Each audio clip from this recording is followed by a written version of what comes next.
What happens when the very people you've sworn to protect turn against you because of the color of your skin?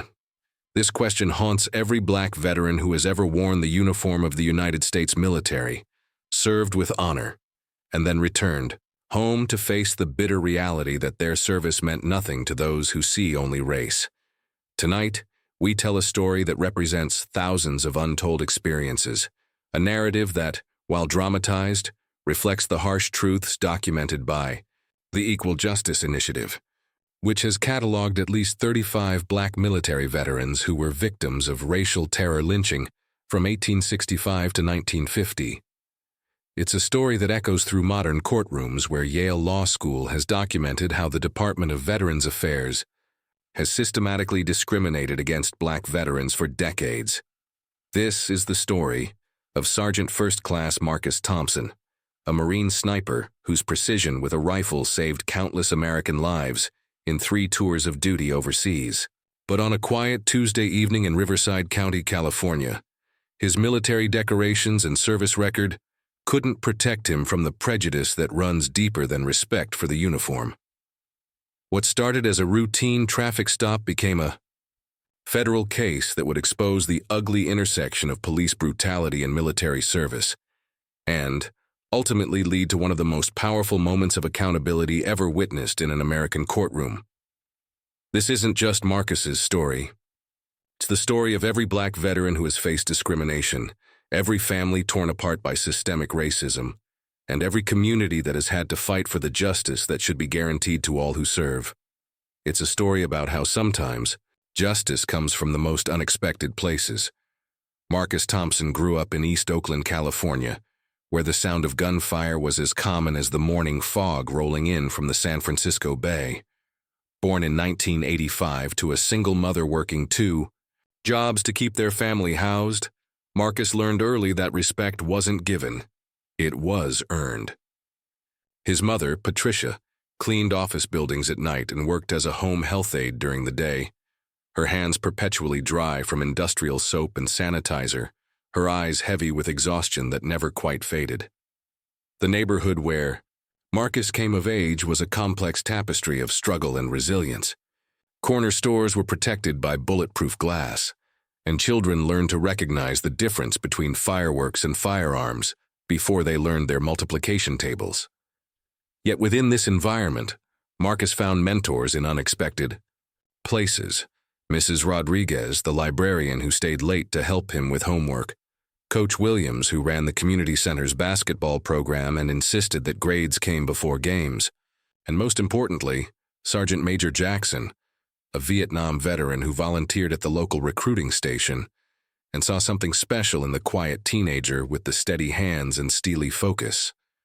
The Black Veterans Project has documented how military service has long represented both opportunity and burden for African Americans.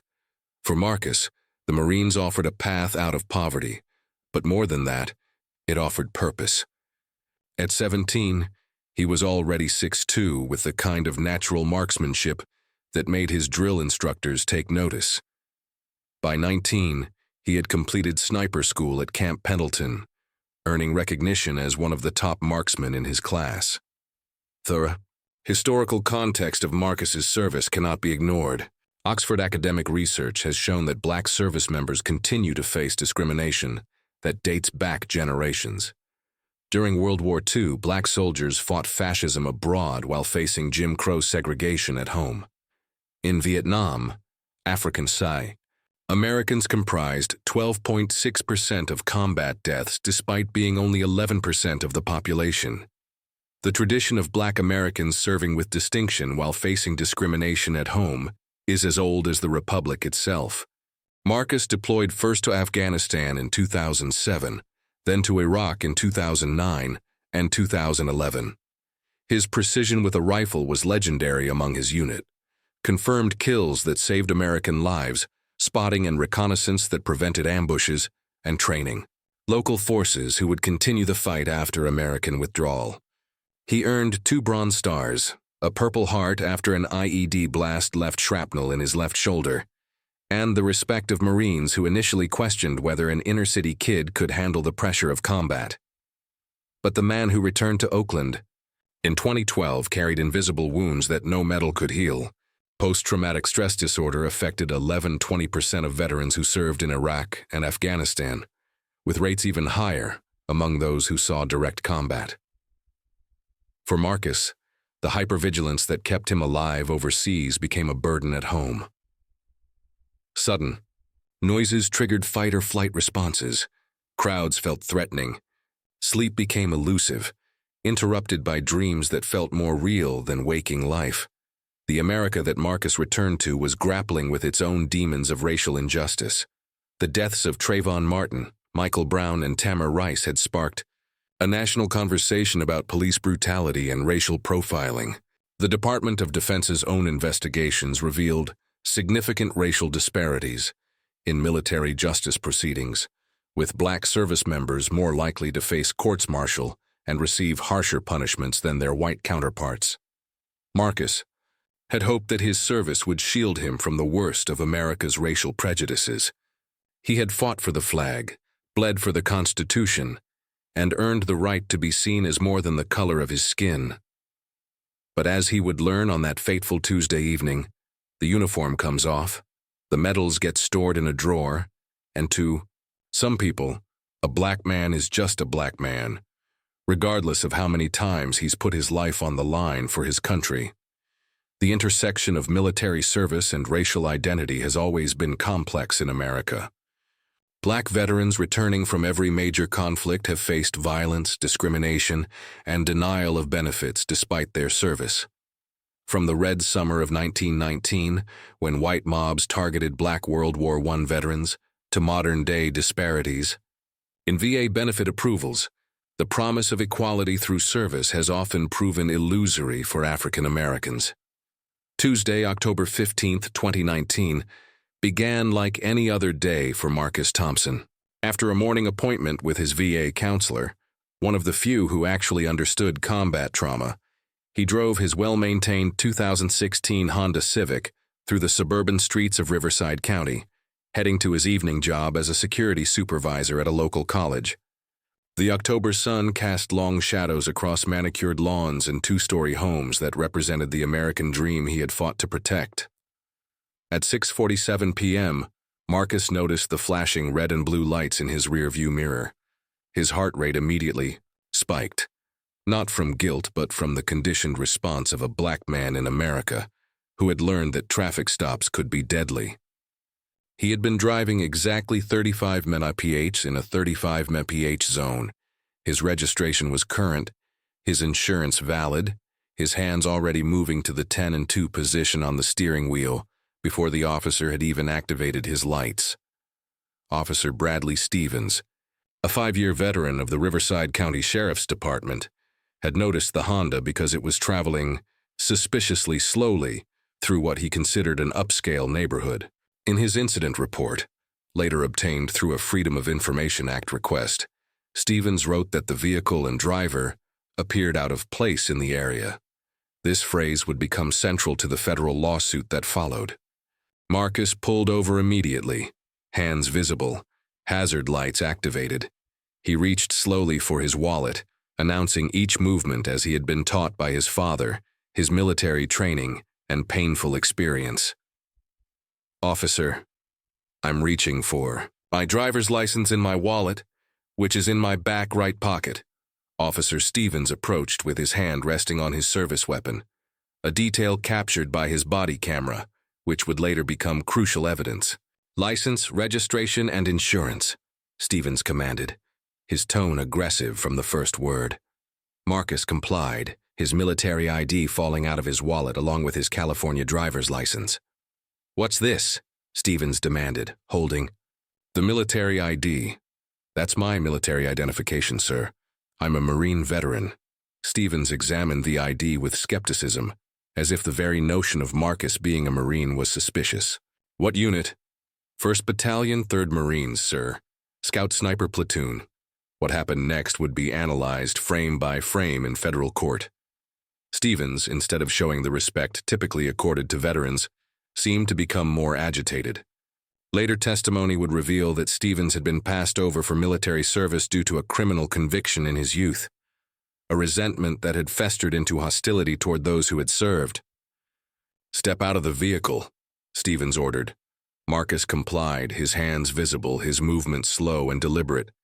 At 6'2" and 185 pounds, he was not physically intimidating, but to Stevens, his calm demeanor and military bearing seemed threatening.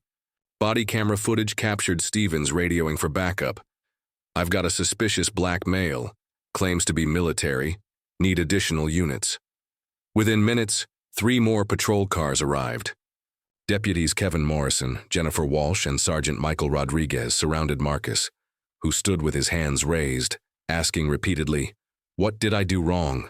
What is this about?" Statistical research shows that Black Americans are 2.5 times more likely to be searched during traffic stops, despite being less likely to be found with contraband. Marcus was ordered to place his hands on the hood of his car, while deputies searched his vehicle without consent and without a warrant. "What are you doing in this neighborhood?" Stevens demanded. "I work at Riverside Community College. I live in Oakland. I was just driving through. You're awfully far from home." The implication was clear: Marcus didn't belong.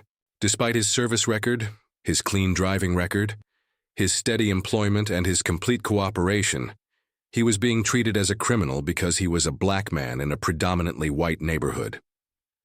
The situation escalated when Deputy Morrison claimed he smelled marijuana, a claim that video evidence would later contradict, as no marijuana was found in the vehicle, and toxicology tests would show Marcus had no substances in his system. But the false claim provided legal justification for what came next. "You're under arrest for possession of a controlled substance and resisting arrest," Stevens announced, even though Marcus had not resisted in any way. The handcuffs were applied, with excessive force, cutting into Marcus's wrists. The same hands that had steadied a rifle to protect American lives in Afghanistan and Iraq. As he was forced into the back of the patrol car, Marcus said only, "I served this country for 8 years. I've never been arrested. Please call my supervisor." Instead, they called him a smartass. The arrest report, filled with fabrications and contradictions, would later be torn apart by federal investigators. Stevens claimed Marcus was agitated and non-compliant, while body camera footage showed a calm, respectful veteran who followed every instruction. Morrison's claim about smelling marijuana was contradicted by the other 3 officers on scene, none of whom mentioned any odor in their reports. At the county jail, Marcus was processed like any other arrestee.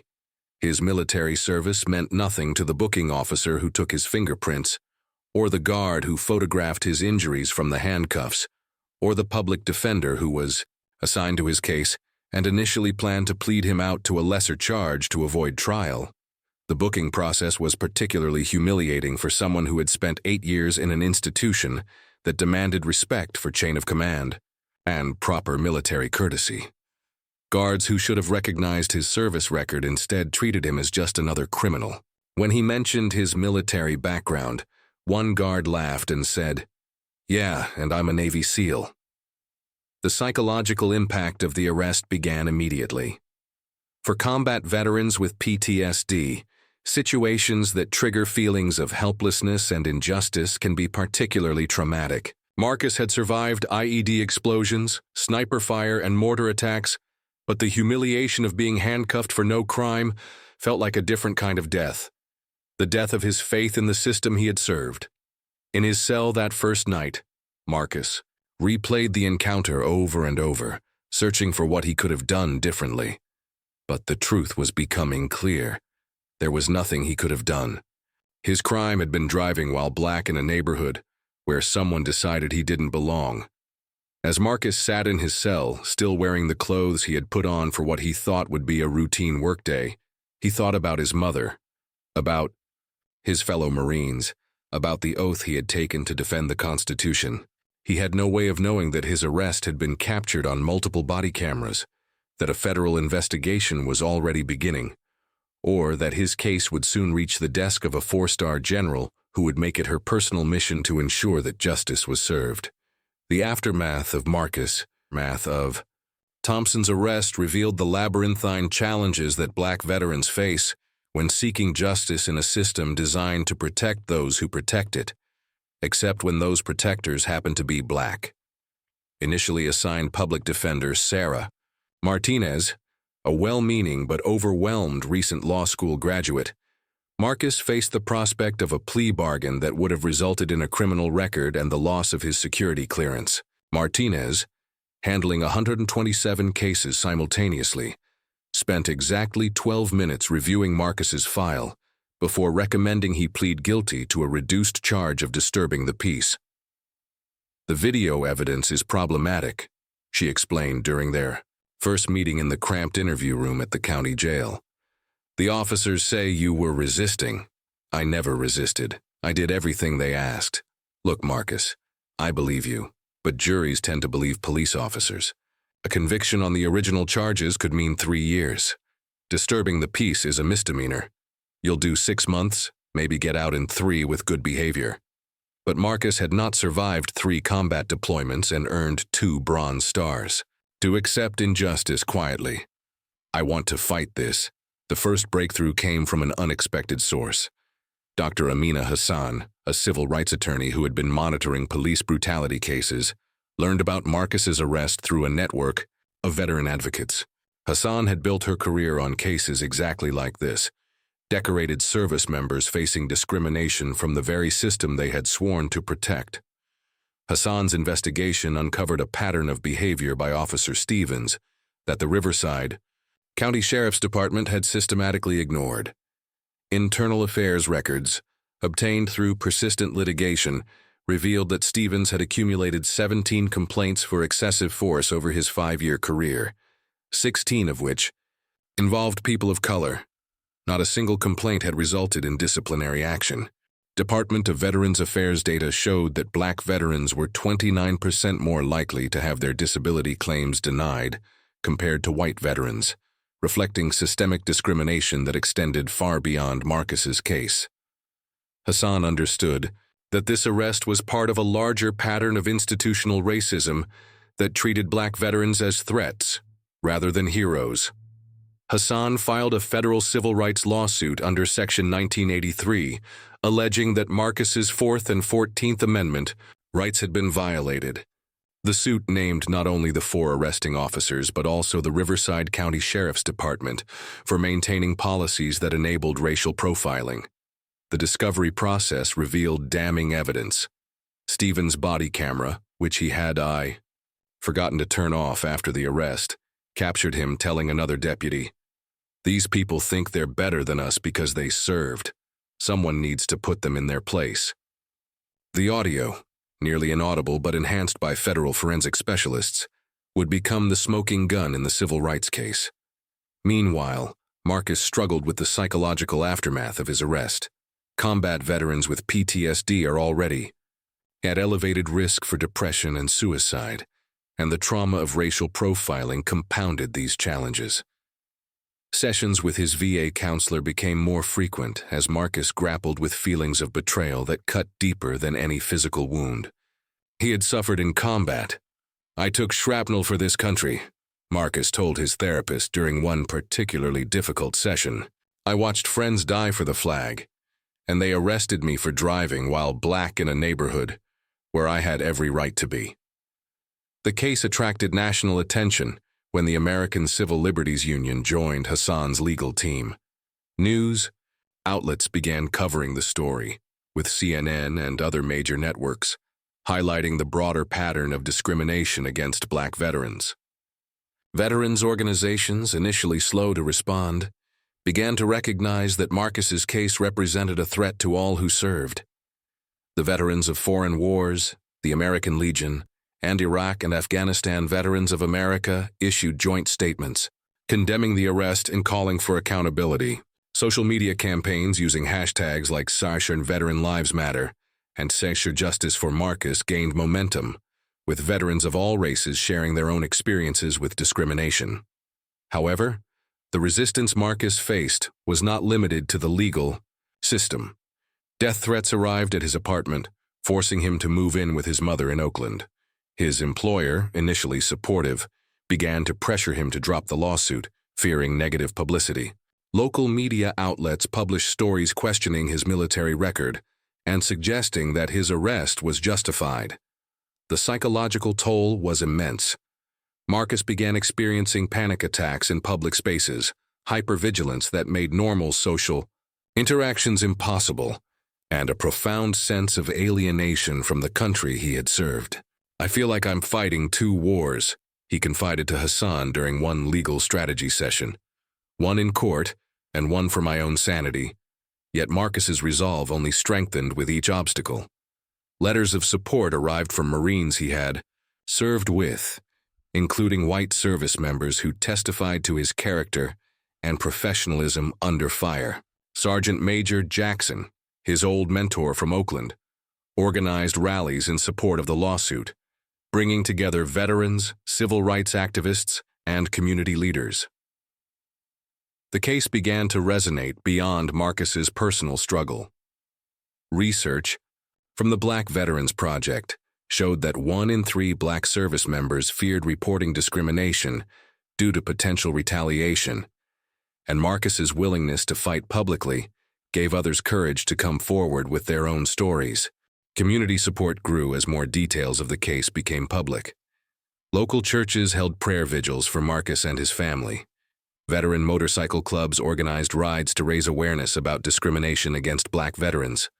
High school students wrote letters expressing their admiration for his courage in fighting injustice. The financial burden of fighting the case was substantial. Even with pro bono legal representation, there were costs for expert witnesses, forensic analysis, and travel expenses.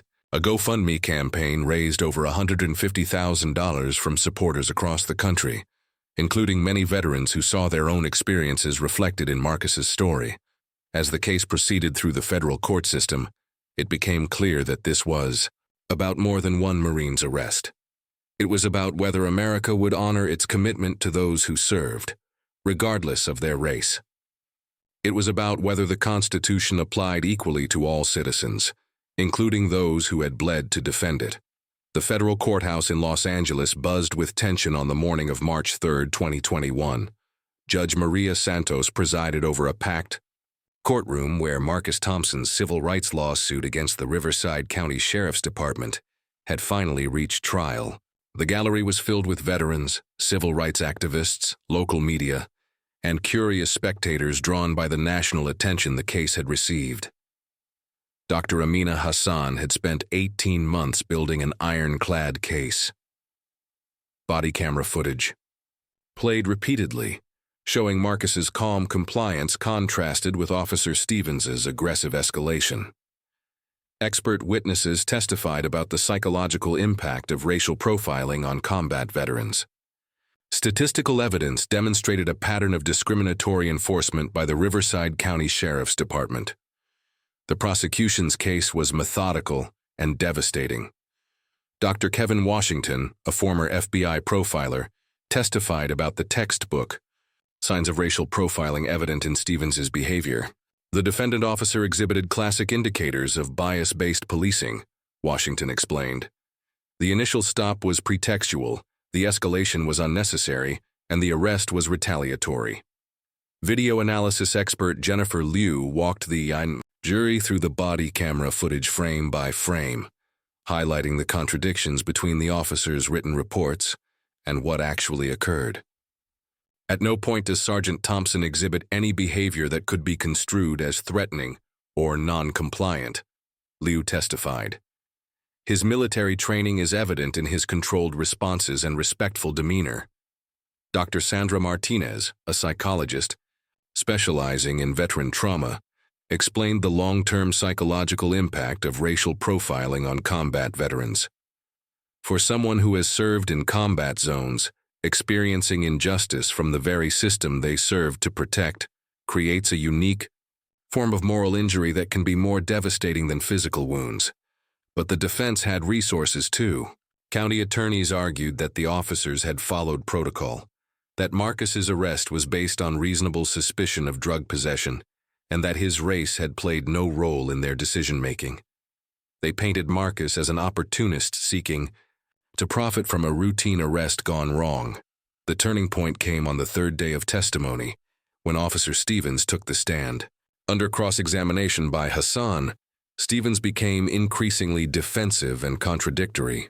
When presented with the enhanced audio of his post-arrest comments about putting veterans in their place, Stevens claimed he couldn't remember making such statements. "Officer Stevens," Hassan pressed, "you testified that you have great respect for military service. Is that respect selective based on race?" "Objection," called the county attorney. "I'll allow it," Judge Santos ruled. Stevens's face flushed red. "I respect all veterans who truly serve." "What does truly serve mean, Officer Stevens?" The question hung in the air like smoke from a battlefield. Stevens's answer would be dissected in law schools for years to come. Some people join the military for the wrong reasons. Some people think it makes them special. Hassan paused, allowing the words to sink in. "And you determined that Sergeant Thompson joined for the wrong reasons based on what evidence?" "That's not what I said. You said some people think military service makes them special.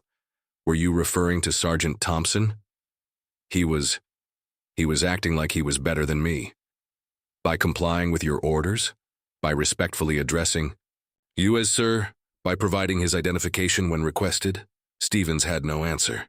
His credibility crumbled under the weight of his own prejudices, laid bare in federal court for all to see.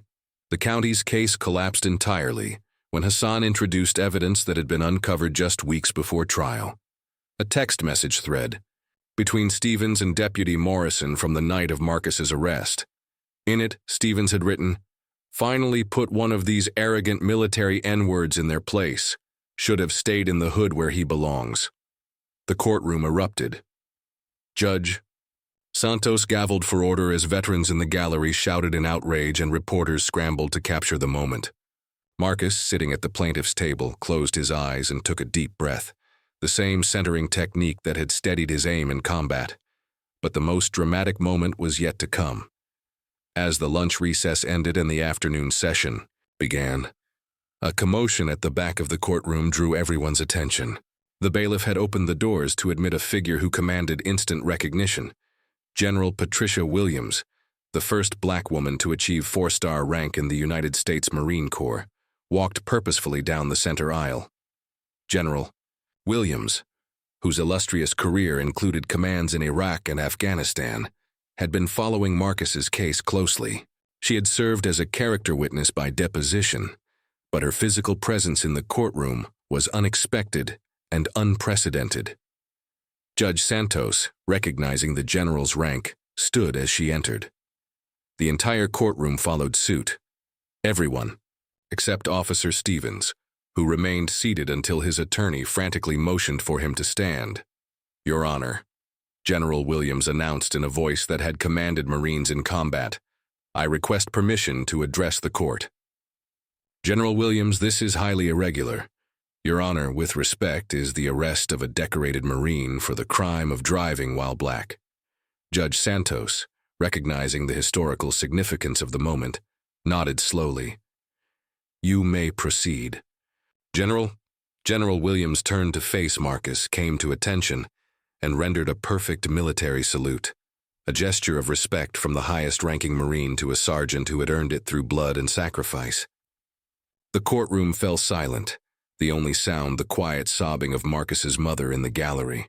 "Sergeant Thompson," she said, her voice carrying the authority of someone who had shattered barriers and blazed trails for others to follow. "On behalf the United States Marine Corps and every Marine who has ever worn the uniform, I apologize for the injustice you have suffered. Your service exemplifies the finest traditions of our Corps. The actions of these officers do not represent America's values or the principles you fought to defend." She paused, her gaze sweeping across the courtroom to include the defendant's table. "To those who would diminish the service of any Marine based on the color of their skin, understand this. When Marines bleed, they all bleed red. When they serve, they all serve America. When they sacrifice, they all sacrifice for the same flag. There is no room for racism in our ranks or in our country." Marcus rose slowly, tears streaming down his face, and returned the salute. In that moment, the weight of betrayal he had carried for months began to lift, replaced by something he had almost lost: faith that justice would prevail. The impact of General Williams's unprecedented courtroom appearance reverberated far beyond the federal courthouse in Los Angeles. Within hours, footage of her salute to Marcus Thompson had been viewed millions of times across social media platforms, sparking a national conversation about racism, military service, and institutional accountability that would reshape policy. At the highest levels of government, the jury deliberated for less than 4 hours before returning a unanimous verdict in favor of Marcus. They awarded him $2.3 million in compensatory damages and $15 million in punitive damages, one of the largest civil rights settlements in California history. But more importantly, they sent a message that racial profiling of veterans would not be tolerated. Officer Bradley Stevens was terminated from the Riverside County Sheriff's Department within 48 hours of the verdict. Criminal charges for perjury and violation of civil rights were filed by federal prosecutors, leading to his eventual conviction and imprisonment. Deputies Morrison, Walsh, and Sergeant Rodriguez faced disciplinary action ranging from suspension to termination, and the entire department was placed under federal oversight, pending comprehensive reforms. Sheriff Robert Martinez, who had initially defended his officers, announced his retirement amid calls for his resignation. His replacement, Sheriff Ana Gutierrez, implemented sweeping changes including mandatory implicit bias training, body camera policies that prevented officers from reviewing footage before writing reports, and a civilian oversight board with power to investigate misconduct complaints. The case's impact extended far beyond Riverside County. The Department of Justice launched a comprehensive investigation into racial profiling of veterans by law enforcement agencies nationwide. Congressional hearings examined disparities in military justice proceedings, leading to reforms in how the armed services handle discrimination complaints. For Marcus personally, the victory was bittersweet. The financial settlement provided security and resources for his continued mental health treatment, but the psychological scars remained. He used a portion of his settlement to establish the Marcus Thompson Foundation, which provides legal assistance to veterans facing discrimination and advocates for criminal justice reform. "Justice delayed is justice denied," Marcus said during a press conference following the verdict. "But sometimes justice comes from unexpected places." General Williams didn't have to enter that courtroom. She chose to stand up for what was right, regardless of the personal or professional risk. General Williams's actions earned both praise and criticism from within military circles. Some senior officers questioned whether her courtroom appearance had been appropriate for a serving general. Others hailed it as exactly the kind of moral leadership the military needed to address its own problems with systemic racism. The general herself remained characteristically direct when asked about her decision. "When you see injustice, you have 2 choices. You can look the other way or you can take a stand. I've spent my entire career taking stands. I wasn't about to stop in that courthouse."